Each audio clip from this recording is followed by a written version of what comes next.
خبر شامل کرتے ہیں راولپنڈی سے۔ ملک ندیم کی رپورٹ کے مطابق ٹیکسلا سرکل کے الگ الگ تھانوں میں انسداد دہشت گردی قانون کے تحت درج 3 مقدمات نامزد ہونے سے پی ٹی آئی کے صدر اور سابق وزیر اعلیٰ پنجاب چودھری پرویز الہی کی مشکلات میں اضافہ ہو گیا۔ راولپنڈی پولیس کی جانب سے ایک خط میں حکام کو بتایا گیا ہے کہ الہی جو اس وقت کرپشن کے الزام میں اڈیالہ جیل میں قید ہے کے خلاف ٹیکسلا سرکل کے 3 تھانوں میں انسداد دہشت گردی ایکٹ ATA کے تحت مقدمہ درج کیا گیا ہے۔ دیگر دفعات ملک ندیم کی رپورٹ کے مطابق پارٹی کی قیادت والی حکومت نے Iran Pakistan gas pipeline کے پاکستان حصے کو شروع کرنے کے منصوبوں کا اعلان کیا تھا۔ 11 سال بعد اپنے اقتدار کے آخری دنوں میں نگران حکومت نے پاکستان کی سرحدوں کے اندر پائپ لائن کے پہلے مرحلے کی تعمیر کی منظوری دی۔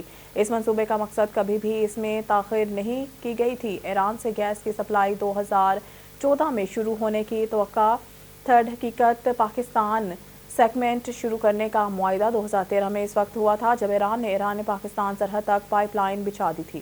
ملک ندیم کی رپورٹ کے مطابق پاکستان کی نومنتخب پارلیمنٹ نے اتوار کے روز شہباز شریف کو وزیر اعظم کے طور پر منظوری دے دی۔ اس کردار میں اس کی دوسری مدت کا آغاز کیا اور کئی ہفتوں کے اتھل پتھل کو ختم کرنے کے ساتھ ساتھ ایک ایسی حکومت کو حرکت میں لایا جو معاشی اور سیاسی چیلنجوں کا سامنا کر رہی ہے جس کے باعث ملک کو بحران کا سامنا کرنا پڑ سکتا ہے۔ آنے والے سالان کا انتخاب پاکستان کی طاقتور فوج کے کردار کو بھی ایک سنگم پر لاتا ہے جسے طویل عرصے سے ملک کی سیاست کی رہنمائی کرنے والے ایک غیر مرئی ہاتھ کے طور پر دیکھا جاتا ہے اور اس سے قبل اس کے انتخابی نتائج بھی تیار کر چکے ہیں۔ تجربہ کاروں کا کہنا ہے کہ عوام کا شریف حکومت پر اعتماد کم ہے۔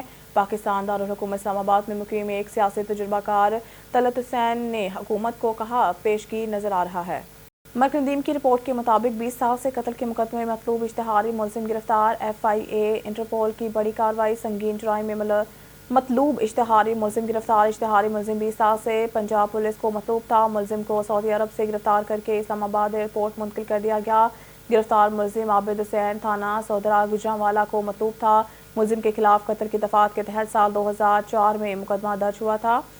FIA NCB انٹرپول پاکستان نے ملزم کی گرفتاری کے لیے ریڈ نوٹس جاری کیا تھا۔ بعد ازاں ملزم کو اسلام آباد ایئرپورٹ پر متعلقہ پولیس حکام کے حوالے کر دیا گیا۔ ملزم کی حوالگی انٹرپول اسلام آباد کی انٹرپول ریاض کے ساتھ قریبی رابطہ کاری کی وجہ سے ممکن ہوئی۔ NCB انٹرپول پاکستان میں بیرون ملک فرار ہونے والے ملزمان کی گرفتاری کے لیے گراں قدر خدمات سر انجام دے رہے ہیں۔ انتہائی مطلوب ملزمان کی گرفتاری اور بروقت حوالگی کے لیے NCB انٹرپول پاکستان ہمہ وقت کوشاں ہیں۔